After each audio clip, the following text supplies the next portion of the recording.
축덕과 추갈모씨 함께 즐기는 방송 축덕숙덕 189번째 이야기 시작합니다. 안녕하십니까, 주영민입니다. 안녕하세요, 주시은입니다. 안녕하세요, 박진영입니다. 이성찬입니다. 네, 이제 K리그는 한 경기 남았고 카타르 월드컵은 한 달 남았습니다. 이제 월드컵으로 쫙 디졸브되는 시기가 됐는데 네. 일단 울산의 K리그 우승이 확정이 됐고 네. 서울의 강등 위기는 계속 이어지고 있고 끝까지 이제는 모든 재밌게 만들어주고 있어요. 네, 모든 시선이 이제 네, 강등 싸움. 근데 약간 놀랐어요. 그때 그 직관 갔었거든요, 성남전. 약간 팬들이 묻는 사람도 꽤 있었어요. 갈 때까지 가보자 그래. 서서 이제 보살 모드로 약간 하나 팬들을 보는 듯한 그 씁쓸하네요. 그래도 K리그 최고의 명문이라고 할 수 있는 두 팀이 네. 슈퍼 매치를 따로따로 치르게 됐습니다. 슈퍼 매치를 좀 이제 좀 빅 이벤트로 만들려고 잘 안 만들려고 한 팀이 굉장한 이벤트죠. 네. 자, 일단 축덕 토토 지난주는 잘 못 맞췄습니다. 우리 주신 아나운서 적중률이 낮아졌어요. 네, 저 한때 5개 막 이렇게 맞췄어요. 5개 맞췄는데 5개 맞췄었는데 한 개로 줄었습니다. 한 개. 저희가 다 맞힌 게 전북승이 유일하네요. 그러니까 나름 울산과 전북이 끝까지 가길 바라는 마음에서 네. 우리 뽕 PD 빼고 다 강원승을 걸었었는데 뽕 PD가 1등 한번 해보려고 네. 근데 맞췄습니다. 영민 선배도 2경기 맞히셨어요. 네, 수원 삼성과 전북승을 맞췄죠. 네. 수원 삼성이 3골을 넣으면서 수원 FC를 이기는 덕분에 잔류 경쟁이 좀 더 치열해졌다. 요거는 맞췄네요. 요것도 수원 삼성과 FC 서울이 끝까지 가길 바라는 네. 마음으로 수원 삼성을 찍었었는데 아무튼 끝까지 재밌게 됐습니다. 팬들 입장에서는 뭐 조마조마하겠지만. 네. 자, 댓글부터 가볼까요? 건강이 최고님이요. 영상으로 보려고 팟빵 패스하고 유튜브 올라오기만을 목 빠지게 기다렸어요. 영상으로 보는 재미가 또 있으신가 봐요. 그러게요. 꽤 있으죠. 정지 화면인데. 네, 거의 안 움직이는데. CCTV 보는 느낌일 텐데. 진짜 신기하네요. 네. 건매님이요. 주바페 짱구 톤 너무 커여워요. 짱구를 많이 보신 건가? 댓글을 결국 못 참. 그리고 이번에 아나콘다 승리한 것 같네요. 무튼 병원 잘 댕기시고 몸조리 잘하세요. 아니, 댓글이 어디 전부 이렇게 귀엽네요. 커여워요. 댓글이. 커여워요. 감사합니다. 백호님이요. 폐업 손왕 누구 머리에서 나온 건지. 앞에 페리시치가 더 대단하다는 소린데 저걸 제목으로 짓네. 사과하세요. 제 머리에서 나왔어요. 제 머리. 제 머리요. 는 이제 동네북이 돼가고 있습니다. 이거 맨 마지막에 크 하나가 되게 네. 많은 걸 담고 있네요. 네, 키역이 딱 하나 있어요. 사과. 나도 한번 때려보자. 오늘 벌써 한 대 맞았습니다. 모두가 다 지금 뽕피디만 노려요. 또끼 52님이요. 뽕피디님 대본 주시에도 눈치, 아재 개그하고 도 눈치, 도르트문트 도르마부 윤스 감독님 잘 듣고 갑니다. 지난주 방송 전 저 안 나오면 잘 안 듣는데 화성룡 기자가 최영수 감독님 모셨잖아. 폭주했던데. 내가 막 옆에 저질했잖아. 태클을 했는데도 막 그날 잠을 잘 못 주무셔서 그런지 네, 맞아, 폭주를 하시더라고요. 피를 받은 아성룡 막을 수가 없어요. 한번 윤스 감독님 나오셔서 직접 그 톤으로 서로 계속 대화해봤으면 좋겠네요. 윤스 대 윤스. 아재 감성님이요. 뽕 PD를 대하는 찬 기자님의 모습이라고 이렇게 만화 짤을 채찍질하는 네. 만화를 이래라 이래 말하면서 채찍질하고 있는 만화를 넣어주셨어요. 그리고 뽕 PD님께는 죄송하지만 마음의 준비를 하셔야 할 것 같습니다. 그때 지지자들이 넘지 말아야 될 선을 넘어버린 거라고 봅니다. 코칭 스태프가 선수단이 그 일을 겪고도 열심히 하길 바란다는 것 자체가 독선이고 아집이라고 생각합니다. 이 기회에 내려가서 제로베이스에서 다시 만들어 나가는 게 더 나을 수도 있을 것 같아요. 팀이 강등되어도 계속 남아있는 분들이 애증이 아니라 애정으로 팀을 응원하는 분들일 겁니다. 추신, 주바페 8번은 어떤 의미의 8번인가요? 저는 AC밀란의 레전드 젠나로 가투소 선수가 떠오르거든요. 그 가투소처럼 주바페도 파이팅 넘치고 덜 지치는 플레이를 보여주세요. 가투소가 딱 이 만화의 주인공 같은 스타일이죠. 굉장히 거칠고 카리스마라기보다는 굉장히 좀 거칠고 파이터. 감독도 때렸어요. 이 선수. 감독 멱살 잡고 저 하극상이. 네, 굉장히 좀 축구도 잘했지만 그 여러 가지 이런 스캔들도 좀 해프닝도 있었던 최근에도 감독으로 활약하면서 8번답게 한번 플레이 한번 해보시죠. 제가요, 예. 제 감독 조재진 감독님을 막. 골 넣고 멱살 흔드는 거죠. 그 너무 좋아서 감독님을 흔든 적은 있을 수도 있을 것 같은데 제 8번은 그냥 8시 뉴스 앵커라서 8번을 달아서 저 맨날 그래서 소개할 때 뭐 그런 거였어. 뭐 8시엔 앵커, 9시엔 키커 막 이렇게 해주시고 요새 이번에는 또 바뀌었어요. 뭐 배성재 아나운서가 그때 그 별명 지어준 것 같은데. 네, 8시엔 앵커, 9시엔 키커. 그리고 지금은 평일엔 선수, 주말에는 뭐 뉴스 막 이렇게 해가지고 계속 이렇게 바꿔주시더라고요. 그래서 8번입니다. 그렇군요. 네. 그리고 뽕 PD한테 한 말은 이거 지난번에 그 FC 서울 경기 끝나고 네. 그 관중들이 선수들 불러서 한 그 일을 말씀하시는 건지. 네, 이게 좀 저도 정말 어떻게 보면 벼랑 끝에 몰려 있는 선수들 아니겠어요? 그렇죠. 이때는 채찍질이 오히려 더 위험할 수 있지 않을까 싶습니다. 맞아요. 이때는 좀 그래도 눈물을 같이 흘려줘야 되지 않을까. 선수들이 제일 속상해요. 자꾸 그러니까요. 치면. 맞아요. 응원이 필요하답니다. 경기력에 악영향을 끼칠 수도 있다는 거요. 자, 그리고요. 지님이요. 후반 9분 때 아쉬운 연속 실점으로 또 한 번 승리가 눈앞에서 멀어졌지만 우리 남일 얘기가 되지. 그래도 올류 아나콘다를 느낄 수 있는 경기였네요. 세트피스 상황에서 시은 아나운서님 찔러주는 패스 정확도가 상당하던데요. 발라드림 경기에선 윤태진 도움 주시은 득점, 불나방 경기에선 주시은 도움 윤태진 득점, 손키의 듀오를 잇는 주춘 듀오 응원합니다. 그리고 베텐에서 태진 아나운서님이 주장 자리 탄핵 위협을 느낀다면서 시은 아나운서님과 장난친다는 얘기를 해서 혹시나 이번에도 리더십의 부재인가 싶었는데 기우였네요. 경기 시작 전부터 끝나는 순간까지 서로 괜찮아를 외치며 으쌰으쌰하는 모습에 감동까지 느꼈어요.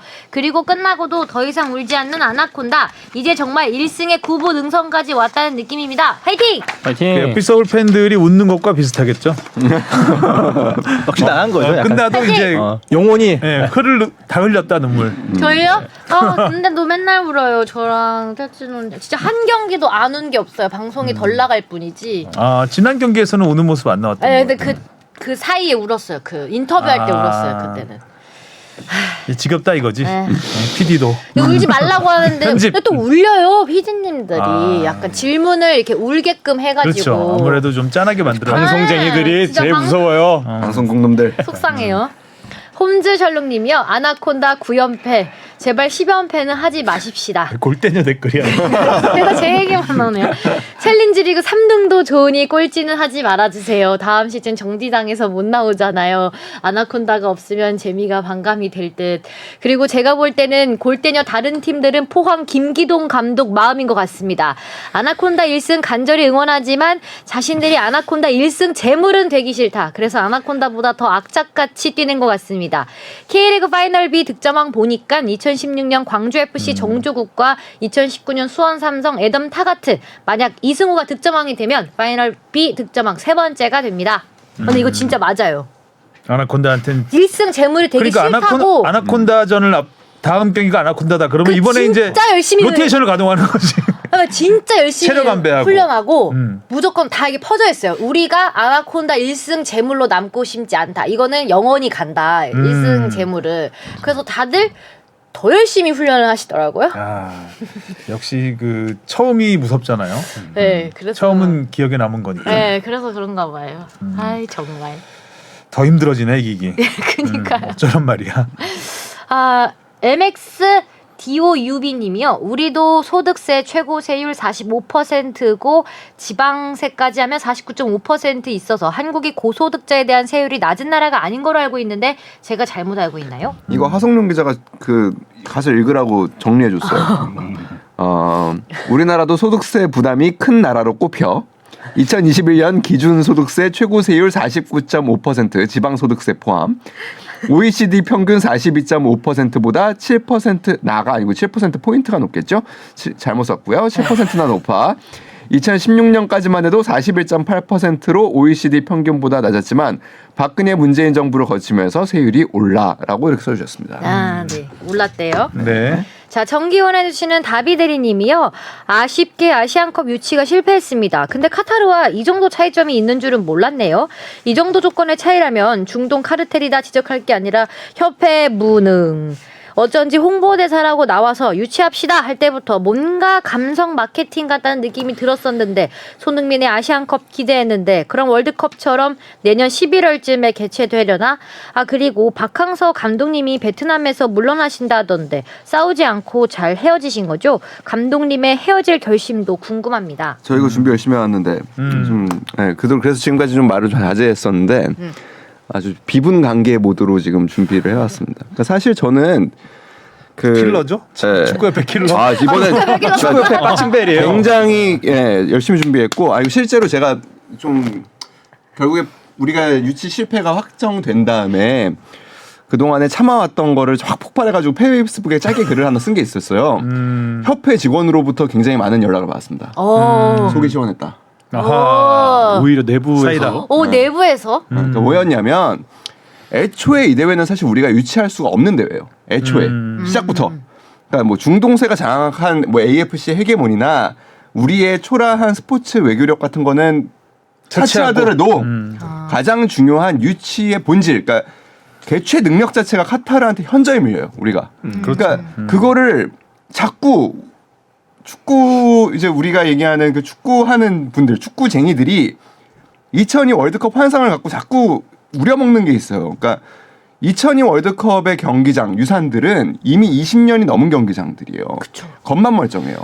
속은 다 굉장히 낡고 노후화되어 있는데 아파트도 30년 넘으면 재건축하잖아요. 근데 20년 넘은 경기장을 갖고 뭔가 지금 뭐 경제적으로 치러보겠다라는 거는 사실 23세 이하 팀들 대회나 가능한 논리이고 카타르 월드 우리와 경쟁한 카타르 월드컵 경기장은 IT 기술의 집약체입니다. 그 자체가 경기장이 아직 그러니까, 분양도 안 했잖아요. 네. 그치 분양도 안 해. 그러니까 반자동 오프사이드 판독 기술이나 뭐 국제 신호 제작 역량 같은 거는 뭐 차이도 안 되고 그다음에 그 경기장에서 그 처리하는 데이터의 처리 역량이 우리하고는 비교가 안 되는 거예요. 그리고 우리는 지금 경기력의 결정적인 아주 기본이라고 하는 잔디 관리도 제대로 지금 안 되는 상황에서 뭐 지금 뭐 전광판 정도 바꾼다고 해가지고 경기장을 어떻게 뭐 화장해서 이렇게 좀 분칠하고 뭐 이럴 수 있는 수준이 아닌 거예요. 여기에 우리 교통 통제 안 되죠. 관중 동원력 낮죠. 방송 제작 능력 중동에 밀린 지 오래고요. 유치 희망하는 도시 중에 AFC가 요구하는 수준의 숙박업소조차 갖추지 못하고 있는 도시들이 있어요. 그러니까 AFC는 기본적으로 아시안컵을 하면 리츠칼튼이나 하얏트 수준의 5성급 호텔이 있어야 되는데 없는 도시들이 있습니다. 경기장 내 상업시설 우리 없고요. 그러니까 우리가 사전 실사에서 카타르의 앞선 부분이 단 하나도 없는 걸로 알고 있어요. 제가 알기로.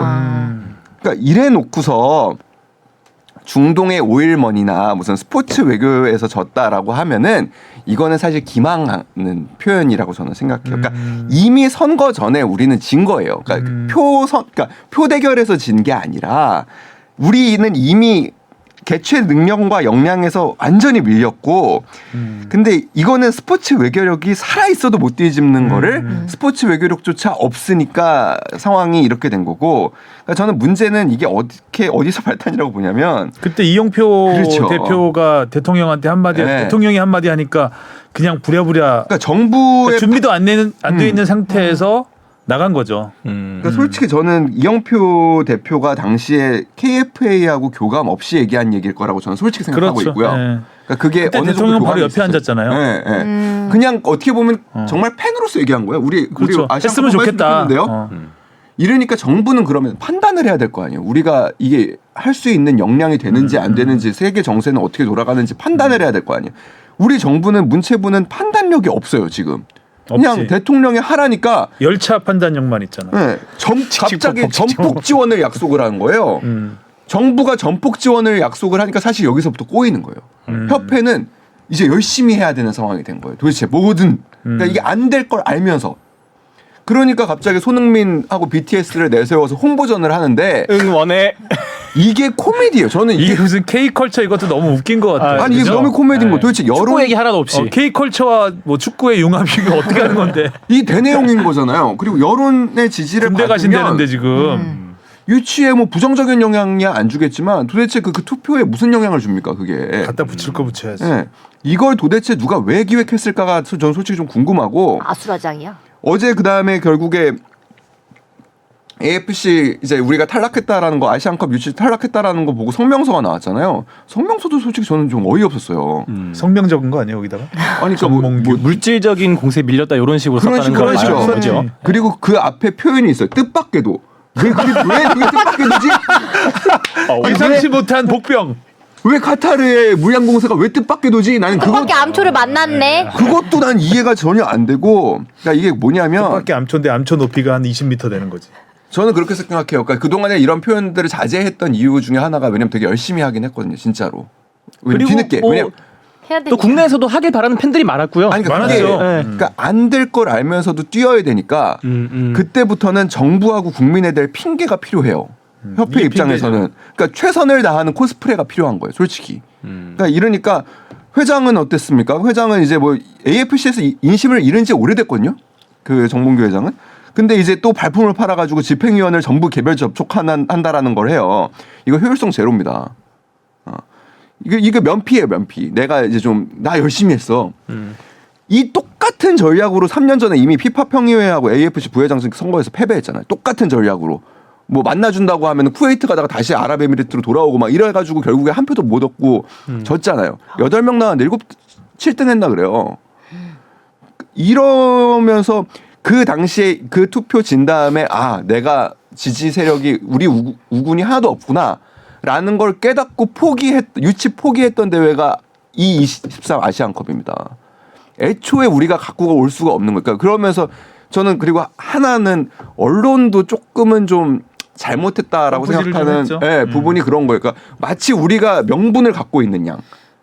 우리한테 명분이 없어요. 뭐 동아시아에서 뭐 치를 차례였다 이런 거는 명분이 안 돼요. 웃긴 게 중국과 가깝다.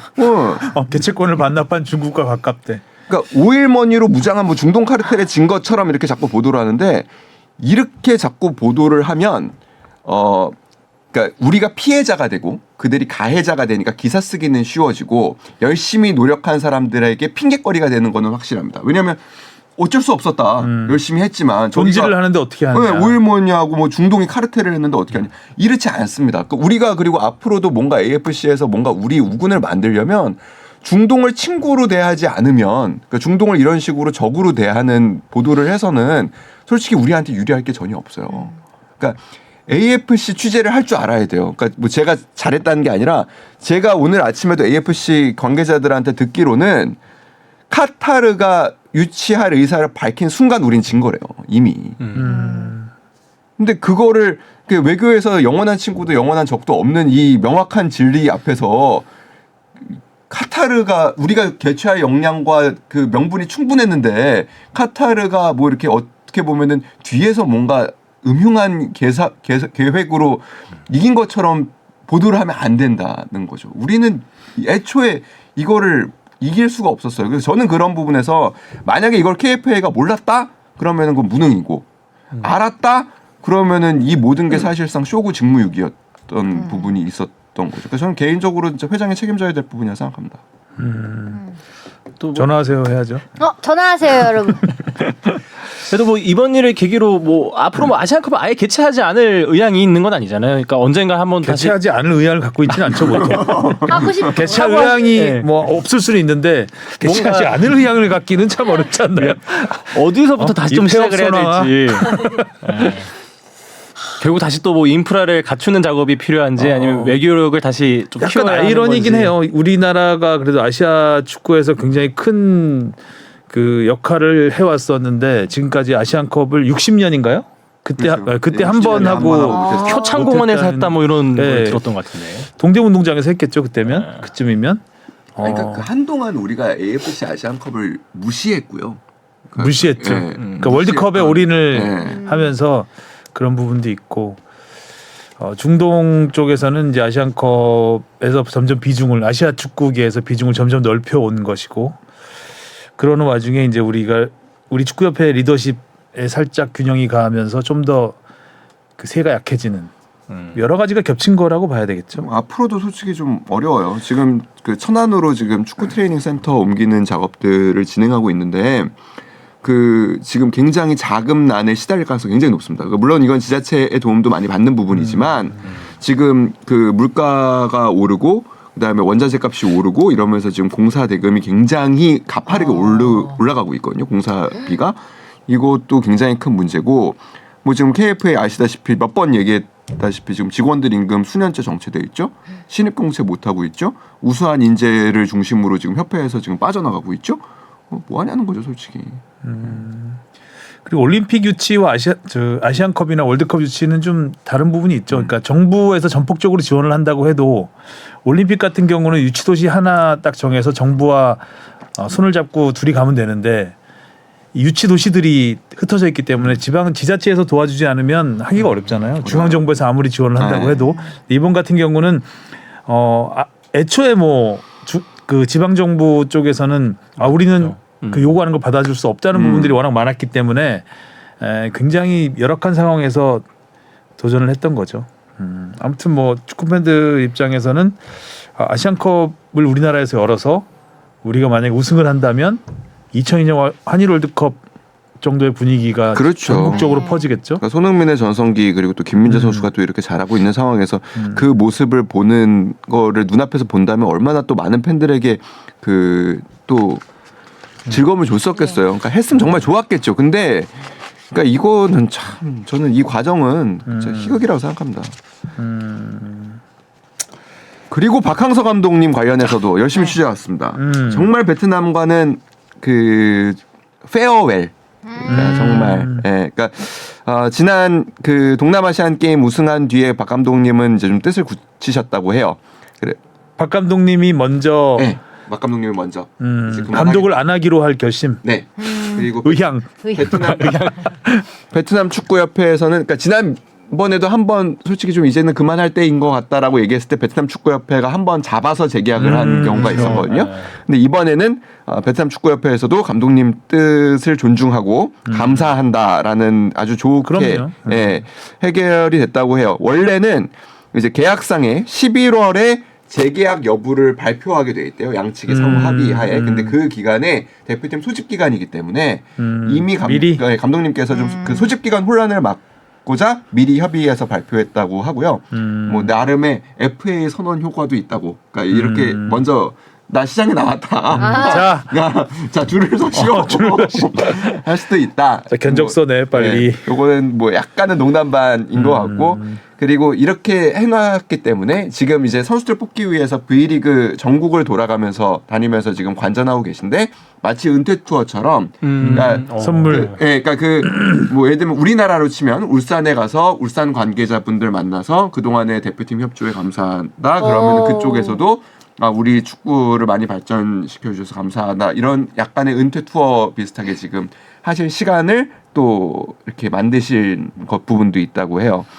그리고 베트남 축구협회하고 박항서 감독의 인연이 그냥 아예 끝나는 건 아니라고 해요.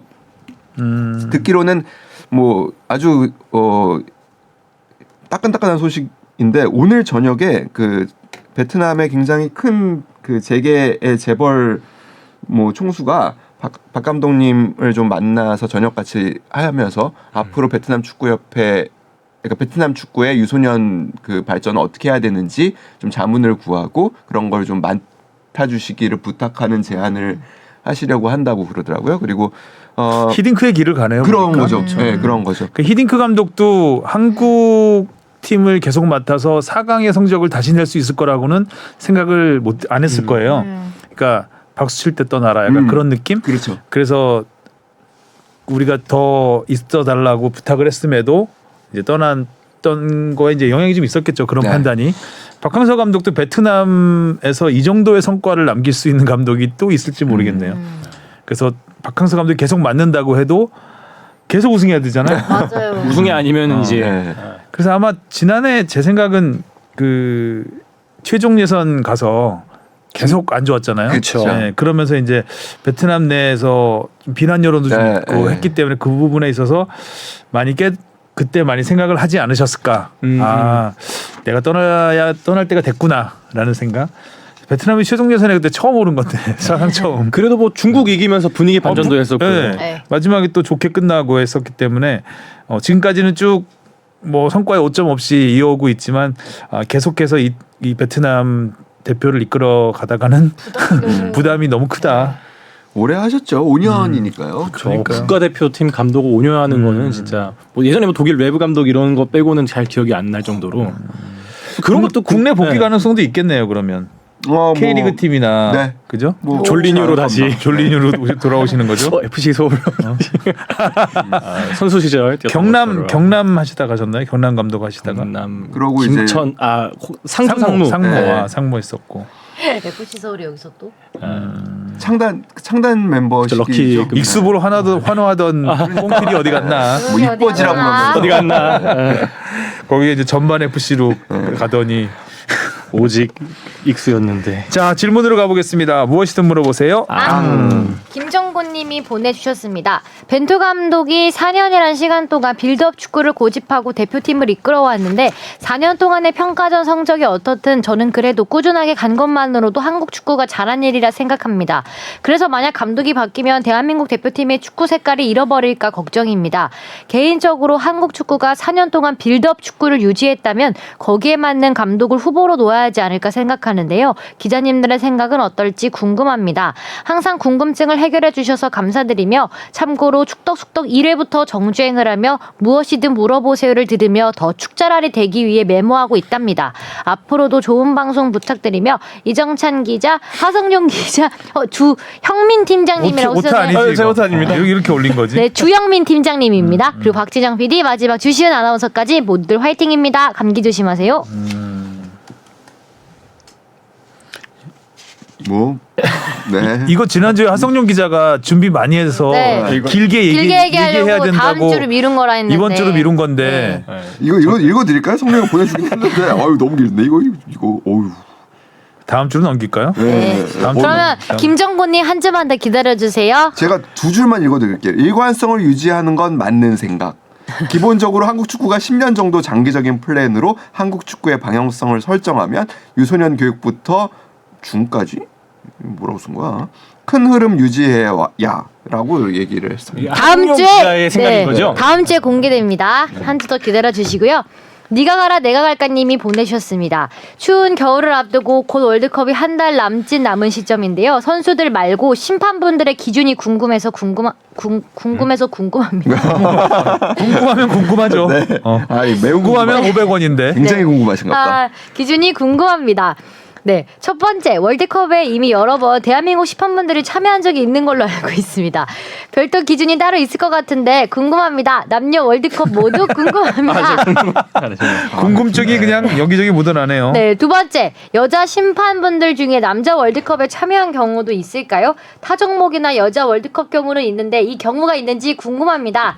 주시은 아나운서님 대타로 카타르 가는 분은 정해졌나요? 가을철 건강 조심하세요. 정찬 기자님 마라톤 참여 모습에 저도 도전 의식을 하나, 둘, 셋, 궁금. 네 번 궁금하셨네요. 궁금좌. 질문 2개 4번 궁금하셨네요.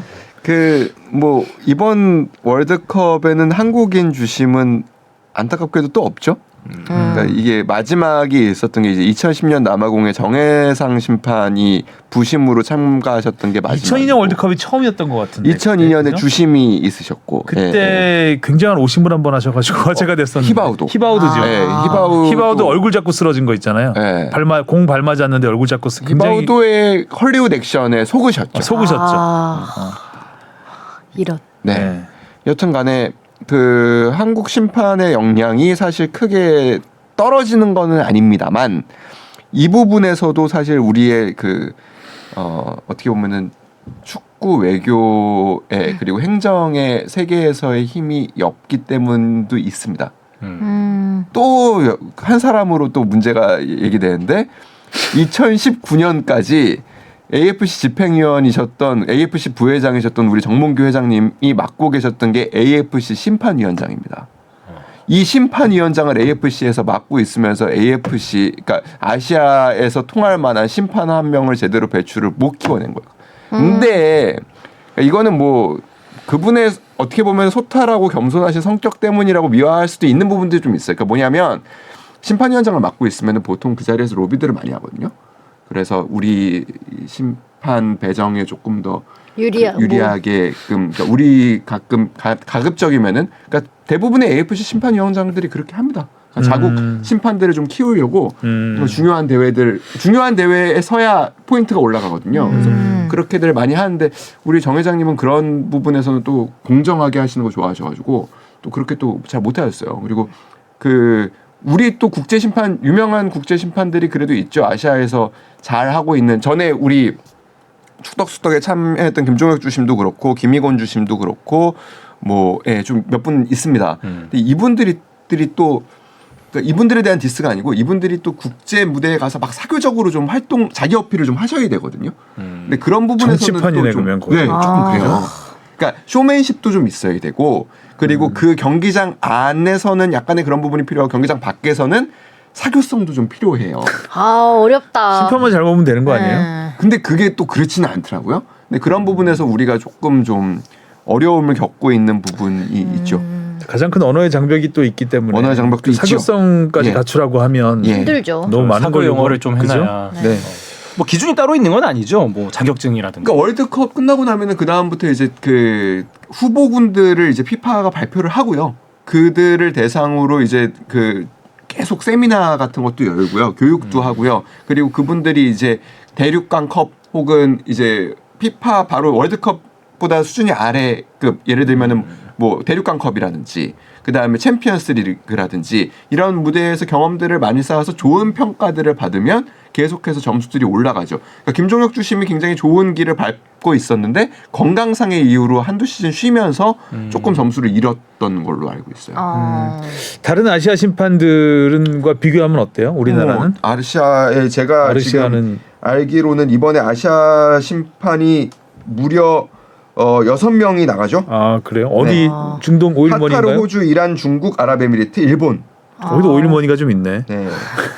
그래도 뭐 호주, 일본, 중국까지 있다고 하면 좀 골고루 중국이 있는 건 좀 그러네요. 네. 축구 못하는 중국에서 중국 머니? 잘 볼 수는 있으니까요. 차이나 머니, 뭐 일단 위안화. 그게 좀 달라진 게 2010년까지는 개인적으로 부심의 능력을 개인적으로 평가해서 부심을 선발했었는데 2014년부터였죠. 팀으로 선발합니다. 그러니까 주심 1명에 부심 2. 이게 팀으로서 이 팀으로 이제 선발을 하게 됩니다. 그 팀으로 돼 있어요? 네. 주심하고 부심이 팀으로? 네, 팀으로 움직입니다. 왜냐하면 그래요? 첫 번째로는 우리나라 안 그렇잖아요. K리그도 그래요? K리그는 그렇지 않죠. 왜냐면은 이게 월드컵 무대에서는 그렇게 조를 짜서 아니 근데 조를 이제 어떻게 짜요? 다 이 나라가 나라 심판 이 나라 심판 이렇게 조를 피파에서 짤 수는 있겠는데 네. 이미 조가 짜여져 있지 않죠. 짜여서 어떻게 지원해요? 보면 지원하는 겁니다. 이래서 사교성이 필요한 거지. 필요하네. 네, 왜 그런 자기들끼리 짜요 조를? 네. 그러니까 이게 왜 그렇게 되냐? 조별 과제네. 여기부터 이게 되는구나. 이게 그러니까 왜 그렇게 되냐면 라인 타야 되네. 시은이파, 영민이파 이렇게 되는 거예요?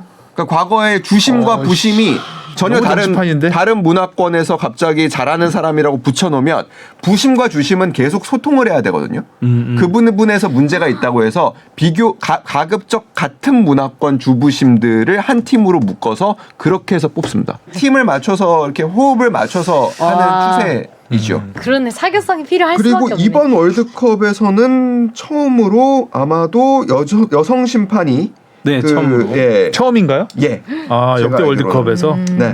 남자 월드컵에서 처음이죠. 네. 포함이 된 걸로 알고 있습니다. 와이 어웨이스미님도 아시안컵 유치 실패에 대한 문의를 남겨주셨는데요. 앞에서 정찬 선배가 충분히 얘기를 드렸기 때문에 궁금한 점 터졌기 네. 때문에 거기에 궁금한 점이 있으시면 전화하세요. 축구협회. 혹시나 그리고 또 이거 정리돼가지고 이렇게 막 돌까봐 올라갈 것 같은데요? 말씀드리자면 돌겠네. 그러니까 잘못된 거를 좀 정리하시지 말아주셨으면 가끔 가다가 왜곡해서 정리하시는 분들이 조금 계셔가지고 네. 오탈은 내 담당인데. 그렇습니다. 자 이슈로 넘어가겠습니다. 제목은요. 푸른 파도로 준산 아이고. 오명씨 따 17년 만에 우승. 우승. 준산이 울산의 준우승 울산의 네. 약자인 거죠. 네. 좀 안 좋은 별명이 안 좋은 있었죠. 별명이요. 아 준산이라는 별명이 있었구나. 제 친구 준산 있어요. 준산. 황준산 듣고 있니? 17년 만에 우승입니다. 17년이 걸리나. 사실 뭐 17년 만이라는 전 이 기간보다 준우승 그 다음에 우승. 3회 연속 준우승을 했다가 드디어 정상에 오른 이게 더 와닿는 것 같긴 하더라고요. 마지막 세 경기가 너무 드라마틱했습니다. 정말 네. 마지막 경기까지 뭐 골도 멋있었고요. 교체 들어간 아담이 그냥 배치기 했어요. 배치기 한번 포스가 대단했죠. 존재감을 확실하게 보여줬습니다. 정말 잘 뽑았다. 네, 그러니까요. 골 멋있게 넣을 필요 있나요? 맞아요. 배치기를 그렇게 하는 거구나. 뭐 어깨로도 넣고 뭐 엉덩이로도 네, 넣고 넣고. 그러는 거지 뭐. 자 우승 원동력을 우리 뽕 PD가 정리를 하셨는데 뭐 네. 신문에 있는 거 정리를 하셨겠죠? 2개밖에 없네요. 네. 아낌없는 투자와 영입 대박과 홍명보 감독의 MBTI 리더십이라고. 이 홍명보 감독의 MBTI 리더십은 KBS 뉴스 본 거죠. 네. 저는 이거 보면서 피식 웃었는데 세상에 리더십을 어떻게 MBTI로 정의를 할 수 있겠습니까? 피식할 이거는 정도로 진짜 갖고 완전 왔어요. 원오브 데미지. 네. 그렇지 않아요? 이거는 그냥 약간 참고상 아주 끄트머리에 있는 거지. MBTI로 I냐 E냐로 야 I 보여 E 보여 해서 따로따로 대우해 주는 것도 너는 아니고. 아이니까 이렇게 점수를 짜야 되겠다. 그거는 네. 옛날에 혈액형이 좀 떠오르기도 하고요. 오히려 혈액형으로 한다는 거랑 똑같은 말 아닌가 이거 어떻게 보면. MZ세대 맞춤형 상사의 모습이라고 적었네요. 이거는 좀 살짝 갖다 붙이는 거라서 딱 그 정도인 것 같아요. 그러니까 예전에 홍명보 감독님을 생각하면 물론 형님 리더십 하면서 뭔가 그 안에 다 카리스마. 들어가는 거죠. 네. 근데 이번에는 좀 더 그 팀 분위기를 융화시키면서 또 이 부드럽게 다가갔던 게 더 있지 이게 않았나. 팀이야? 이게 팀이야. 아 그게 있었네요. 저는 하나로 끝나네요. 저는 MBTI 이 리포트 보면서 세심하고 막 이런 거 얘기하면서 가서 네가 팀이야 이게 떠오르던데 이게 팀이야. 항상 팀 분위기는- MBTI만 갖고 하진 않았겠죠. 물론 이제 그렇죠. 이렇게 당근과 채찍 많이 들어가는 우리 뽕피디 같은 스타일도 있고 당근 많이 들어가는 스타일도 있고 한데 이제 여러 가지를 했겠죠. 근데 리더십을 뭐 MBTI 리더십이라고 정의한다는 게 좀 저는 좀 약간 우스웠다는 개인적으로 말씀. KBS가 홍 감독 좋아해요. 저는 뭐 싫어하는 건 아닌데. 전통적으로 그래요. 아니 저 홍 감독 그 친하잖아요. 친해요. 아니 원팀 리더십. 네, 뭐 비판적인 사실 책이긴 하지만 그것도 사실 홍 감독에 대한 애정 때문에 비판을 하려고 쓴 책이기도 했고. 이게 팀이야. 이게 원팀이야라고 근데 그 홍 감독이 사실은 이번 해에도 마지막에 좀 분위기가 안 좋았잖아요. 울산이 또. 안 좋았죠. 네, 포항이랑 그래서- 살짝 흔들렸지. 네, 그래서 전북전을 앞두고 굉장히 사실 그 불안하고 초조해했었어요. 근데 여튼간에 홍 감독도 뭐 지난번에 하성룡 기자도 얘기했지만 변화를 막 하는 감독 스타일은 아니거든요. 4-2-3-1에 굉장히 안정적인 포메이션을 정해놓고 그 틀 안에서 큰 변화를 안 주시는 분인데 그 전북전부터 좀 바뀌었죠. 아무튼 뭐 수비수 빼고 공격수 수비수 놓고. 빼고 공격수 놓고 뭐 이런 걸 통해서 우승을 하신 다음에는 사실은 굉장한 자신감을 얻으셨던 것 같아요. 그리고 포항전이 끝난 다음에는 재밌었는데 그때 그 내려가서 제가 울산 가서 만났잖아요. 네. 하루도 만났었는데 언론에 너무 서운해하시더라고요. 그러니까 그러니까 저한테 와서 그냥 사적으로는 편하게 말을 하니까 우리가 맨날 이맘때면 4대0, 4대1로 지던 포항한테 1대1로 비겼으면 잘한 거 아니야? 그래서 농담처럼 그렇게 얘기를 하시더라고요. 그래서 그때 한 얘기가 나 우리 선수들 굉장히 칭찬해줬어. 그렇게 얘기를 하시더라고요. 그래서 파이널 라운드 3경기에서 우리 2승 1무했다. 그때까지. 그럼 승점 7점이다. 이렇게 한 팀 없다.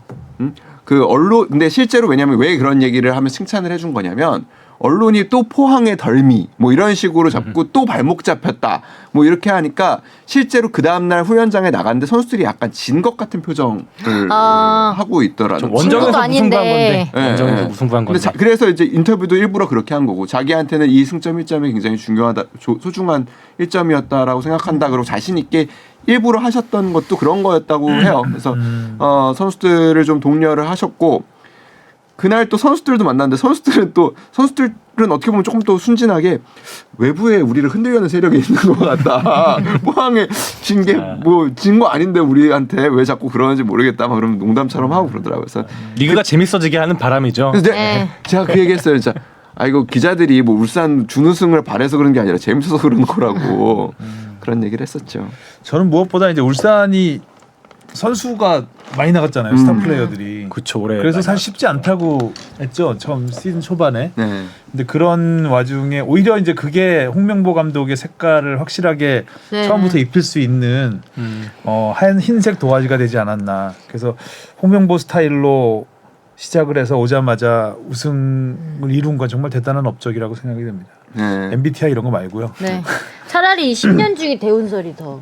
오히려 더 아주 설득력 네, 있어. 설득력 있어 이거 약간 더. 폭하죠. 읽어주세요. 10년 주기 어떻게 네. 됐는지. 자, 1992년 K리그 데뷔 첫 해 우승과 MVP, 2002년 한일 월드컵 4강, 2012년 런던 올림픽 동메달, 그리고 2022년 K리그 울산 감독으로서 우승. 2032년에는 올림픽 있죠. 브리즈번 올림픽. 오. 혹시 올림픽에서 금메달?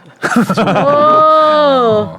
이게 더 다시 올림픽 감독을 맡을 일은 없겠죠. 대표팀을 맡으면. 32년에 홍 감독이 정규리그 우승은 92년 이후에 처음이에요. 그쵸, 이것도 리그 우승. 그러니까 그 선수 시절에도 사실 정규리그 우승은 이때 한 번 하고 못했어요. 이때 또 좀 공교로운 게 1992년 데뷔했을 때 신인상은 못 받았잖아요. 신태용 감독이 받았고 MVP가 됐어요. 신인상과 MVP는 같이 안 주나 조금 보죠. 그런 분위기가 조금 있죠 아무래도 좀. 근데 그 당시만 해도 약간 원정주 이런 게 있어서 독식은 좀 막는. 그렇잖아. 이제 막 들어온 애한테 막 이런. 그래서 그랬던 것 같습니다. MVP인데 신인상을 왜 못 받겠습니까, 그죠? 그렇죠. 좋네요. 자, 그러면 이제 시즌 MVP는 울산에서는 이청용 선수를 밀고 있는 거죠. 네. 저는 개인적으로 엄원상 선수가 굉장히 큰 역할을 하지 않았나 생각하는데. 그렇게 나뉩니다. 지금 아. 상황이. 네, 그러니까 지금 뭐냐면 기자들 중에서도 상당수의 기자들이 엄원상 선수가 준 임팩트가 굉장히 강했잖아요. 굉장히 크죠. 네, 크죠. 그리고 12골에 6도움이면은 전체 도움 그러니까 공격 포인트 18개. 전체 5위예요. 우리 리그에서. 그리고 사실 이 숫자를 지우고서 생각을 해보면 울산이 이 자리에 지금 있을 수가 없죠. 그렇죠. 그리고 결정적인 순간에 골이 많이 들어갔어요. 네. 그리고 마지막에도 넣었고. 이번 강원전에서도 그렇죠. 발리 슛으로 그러니까 리그 넣었죠. 전체를 보고 울산을 보면은 그러니까 리그 전체를 보는 상황에서 울산의 우승을 보면서는 엄원상 선수를 보는 그 MVP 후보라고 보는 시각들이 조금 더 우세한 것 같고요. 근데 울산의 팀 내에서 그리고 울산의 팬들이 생각하는 MVP는 약간 이청용 선수한테 가까운 그래요? 것 같아요. 팬들은 네, 이청용. 그러니까 우리 팀만 1년을 봤을 때 진짜 안 보이는 데에서 노력했고 그렇죠. 경기를 지배하고 그리고 리더십으로 팬들과의 그 소통까지 포함하면 이런 볼보이한테 하는 것도 그랬고 이런 모든 과정을 1년 동안 우리 팀에서 제일 누가 노력하고 그러네요. 잘했나라고 울산의 보면은 2022년 문화를 만들었던 그런 거죠. 그죠? 그러니까 사실 공격 여러 가지 포인트는 방면에서 두 골에 도움 2개인가 그래요. 그러니까 조금 모자라죠. 많이 모자라죠. 네, 모자라죠. 근데 울산에서는 지금 원래 각 팀에서 한 명씩 미는 그렇죠, 거잖아요. 그렇죠. 울산에서는 이청용으로 밀고 있는 거죠. 그렇죠. 전북은 누구죠? 김진수 선수입니다. 김진수 굉장히 강력하죠 지금. 강력하죠. 특히 시즌 막판에 정말 네. 김진수가 거의 하드캐리했다고 네. 해도 과언이 경기력도 그렇고 아닌데 살신성인도 그랬고. 또 임팩트로 따지면 김진수 부상까지 선수는 당하면서. 뒤지지 않을 것 같은데. 뒤지지 않죠. 저 뒤지지 오늘, 않지. 오늘 전북에서 전화 왔어요. 저도 왔어요. 아, 그래요? 네. 도와달라고. 필요하세요. 굉장히 도와달라고 연락하면서 그러니까 뭐냐면 다 그렇게 해요 매번 그 모든 팀에서 무슨 1, 2위 팀에서 만약 1, 2위 팀에서 나오니까 MVP는 야구도 마찬가지고 축구도 마찬가지고 그래서 우리 선수 이렇게 열심히 했습니다. 네, 열심히 홍보하죠. 그렇군요. 근데 뭐 일반적으로는 우승팀에서 나오고 네. 뭐 기록이 워낙 특출나지 않는 이상 그리고 또 울산의 우승 자체가 드라마틱했기 때문에 그렇죠. 아마도 울산의 이청용 선수가 가능성이 높지 않을까. 저는 전화도 그러니까 하는 거예요. 어떻게든 조금이라도 바꿔보려고. 그러니까 그런 약간 거죠. 감독과 MVP는 약간 그 우승 쪽으로 가지 않나. 보통 그렇죠. 그렇죠. 예. 저는 가장 격전지가 요 베스트 11의 왼쪽 미드필더 자리인 것 같아요. 김대원 바로 세요. 이승우. 와 진짜 물론 공격 포인트는 김대원 선수가 가장 많이 하긴 했거든요. 근데 임팩트는 이승우잖아요. 그렇죠. 뭐 그리고 바로도 뭐 시즌 막판에 엄청 밀리지도 않고. 그래서 좀 재미있는 자리가 되지 않을까. 이승우 대 김대원이 아닐까 싶네요. 그죠? 네, 사실상. 여기 박 터지죠. 아. 네. 고민이 많이 되실 것 이승우 같습니다. 선수는 사실 뭐 팀적으로뿐만 아니라 개인이나 팀적으로뿐만 아니라 리그 전체에 미치는 영향력이 굉장히 컸잖아요. 네. 네. 그리고 근데 그런 게 있어요. 그러니까 이 세 선수가 다 그래도 팀을 파이널 A로 올렸다라는 그게 있고 김대원 선수 강원에 아무튼 파이널 A로 올린 거 어마어마한 거죠.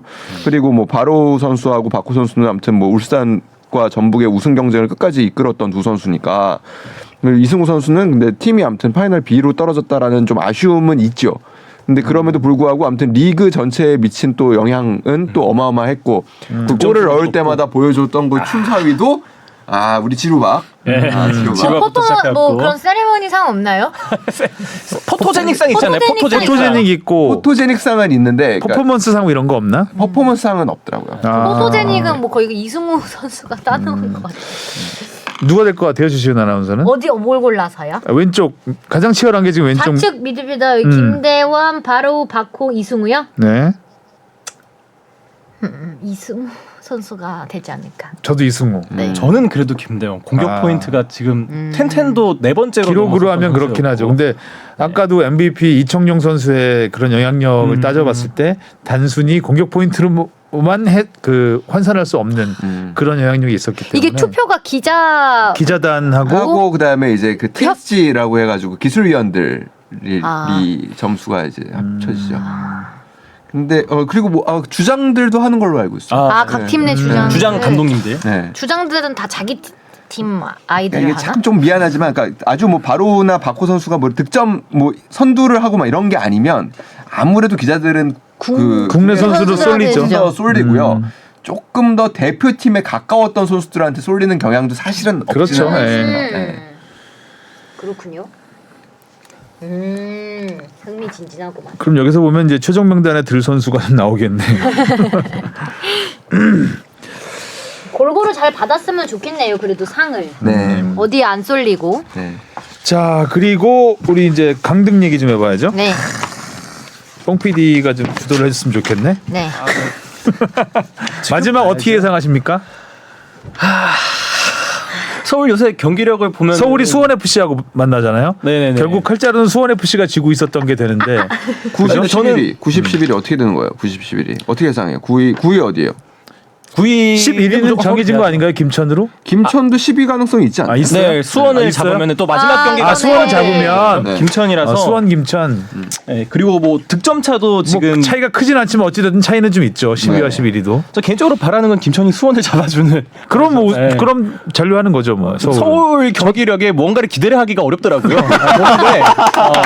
근데 한숨만 계속 나오고요. 일단 보살팬 인정. 뭔가 하늘의 기운도 잘 안 돕는가. 저렇게 차분해 싶기도 보이네. 하고, 이 부정적인 얘기를 하는데. 특히 그 뭐라 해야 될까요? 그 현장에 계신 분들은 알았을 텐데 그 경기 끝나고 마지막에 그 폭죽이 팍팍팍팍 터지더라고요. 홈팀이 졌는데 알고 보니까 그 경기장 바깥쪽이었거든요. 그 근처에서 무슨 마포나루 새우젓 축제를 한다고. 새우젓 축제. 사람 엄청 많았어요. 거기. 사람들이 나 거기 갔었는데. 사람들이 다 웃어요. 전어구이 냄새 안 났어요? 전어구이? 저도 맛있겠다. 전어구이 팔았는데 거기. 약간 그 불난 집 구경을 남의 집 하는 것처럼 사람들이 그럼 최악의 시나리오는 서울이 수원 FC한테 지고. 그죠? 수원이 김천을 이기면 수원이 김천을 이기면. 끝이죠. 그럼 끝이죠. 이제 순위가 바뀌고. 그렇죠. 수원이 살고요. 그렇게 되면 수원이 살고 서울이 내려갑니다. 11호. 그래서 가장 복잡한 게 이거예요. 서울이 비기고 수원이 이기면은 승점 44로 똑같아지네. 다득점으로 보는 거잖아요. 다득점이 똑같잖아요. 네, 지금 득점도 41점이고 그러니까 골을 많이 넣고 골을 비겨야 많이 넣고 되겠네요. 비겨야 되네. 그러니까 일단 무조건 골을 많이 넣어야 되네요. 그러니까 이승우한테 한 3골 주고 어떻게 해보세요. 그러니까 초반에 사실 그 성남 강등 얘기 걱정할 때 좀 안쓰러웠거든요. 남 얘기했잖아요. 남 얘기처럼 그때. 느껴졌는데 어느 순간 불현듯이 가까이 와 있더라고요. 아니 그 사실 어떻게 보면 마지막에 파이널 A로 갈 가능성도 굉장히 꽤 높았던 팀이었잖아요. 그렇죠. 지금 거기서 이게 파이널 B 이후에 네. 어려졌어. 그러니까 서울이 지금 미안하다고 하는데 미안하다는 걸 안 받아주니까 지금 이렇게 내려가는 거 아니에요 지금. 그러니까 서울이 지금 리그 경기만 따졌을 때 9월 13일 강원전 이후로 5경기째 승리가 없고요. 그리고 최근 10경기로 넓혀봤을 때는 5경기째. 1승밖에 없습니다. 5경기. 아이고. 자 마지막 FA컵 어떻게 될 것 같아요? FA컵은 FA컵은 FA컵이라도 우승하면 하겠어요? 안 돼. 상대가 전북이야.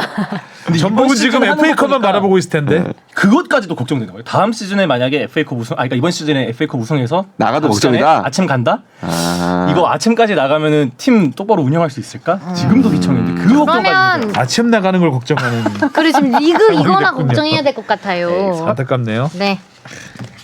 선전을 기원하겠습니다. 다음 주가 김천 화이팅, 김천 화이팅. 다음 주가 기대되네요. 개인적으로 2010년 우리 남아공 월드컵의 최고 스타 하면 양박쌍용이잖아요. 네. 쌍용의 희비도 이렇게 좀 갈리는 것 같아서 조금 아 그러네요. 그러네요. 기성용 선수가 좀 안 좋은 모습이 많이 비쳤죠 최근에. 아쉬워요. 그러네. 좋은 선수인데. 그러네요. 이청용 선수는 MVP 우승을 후보가 되어 네. 있고.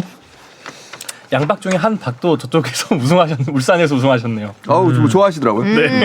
행복해하고 있습니다. 지금 행복 축구하고 있어요. 탈서울은 점점점. 과학인가? 아 과학인가? 설마요. 김민재 선수 새로운 별명 철기둥 눈에 확 들어와가지고. 철기둥이 또 별명이 됐어. 네. 이슈 포커스로 잡아놨으니까 일단 제목만 읽어볼까요? 철기둥 김민재 발롱 11위 손흥민 새 타이틀 얻었다. 이건 너무 붙였다. 발롱 11위 손흥민이 새 타이틀인가요? 아 뭐야 두 분 다 이렇게 언급하고 아 싶어. 이런 폐업 소낭 받나 저거. 누구 머리에서 나왔나? 그래도 뭐 11위 했다는 거는 아시아 선수 역대 최초기 최고 최고 기록이죠. 순위이기 하나만 때문에 딱 제꼈으면 그 탑 10의 이름으로 탑10. 올렸을 텐데. 네. 타이틀로 하기에 11위는 또 좀 베스트 11이라고 생각하면 또 11명이 그럴 들어갈 수도 수 있죠. 있는. 베스트 11에 골키퍼가 없던데. 네. 아 크루트와 한 명 있습니다. 아 크루트가 있었네. 네네네. 좋겠습니다. 네. 김민재 철기둥은 나폴리 팬들이 어떻게 이게 한글로 이탈리아어를 할 줄 몰라서 그러는데 정확히 철기둥이 맞는 거겠죠? 아니 너무 웃기다 철기둥. 이게 피에르 뭐 이렇게 읽는 것 같더라고요. 이게 예전에 그 나폴리에 있던 전설적인 수비수 브루스 콜리티, 네, 브루스 네, 네. 콜리티의 별명이었다고 해요. 철기둥이. 음. 철기둥이 너무 좀 우리나라에서 쓰진 않는 표현이잖아요. 철기둥은 이제 근데 기둥을 또 철로 잘 안 만들죠. 정말 콘크리트로 안 만들지. 뽑힐 것 같다. 무너지지도 않을 것 같고. 좀 제자리에 있어요. 바리케이트. 그러게요. 원래 그 인도에 가면은 철기둥이 이렇게 딱 세워져 있긴 하잖아요. 차 못 지나가라고. 약간 그 느낌. 아, 이제 드네요. 병민재를 인도도 넘어서. 아니 그 인도? 차도 인도? 말고 인도. 아 인도에 세워져 있다고? 그 차 못 지나가게 만들어 놓은 그 기둥 있잖아요. 인도에 바리케이트 가면 같은. 그러지 않았나 아까? 그러니까. 예. 인도에 인도. 가면이라고 해서 인도 말하는. 차도 인도 얘기하는 네, 거잖아. 차도 지금. 인도. 아까 인도에 인디아 가면이라 말고. 그래서 난 인도네시아. 아 지금 정신 없어서 그래요. 지금 서울 때문에 이해해줘야 돼요. 알았어요. 생각보다 오타는 별로 없었네 오늘. 네. 그러니까. 깔끔하네요 대본이. 오늘 또 오타가 없는데 혹시 몰라 또.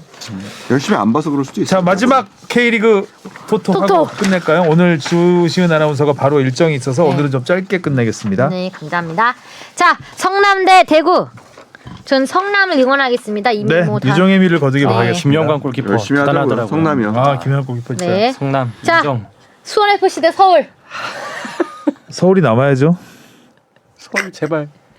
어떻게 할 거예요? 미우나 아 진영이 놀리고 싶어. 서울이 남아야죠. 내가 수원이 떨어져야죠가 되는구나.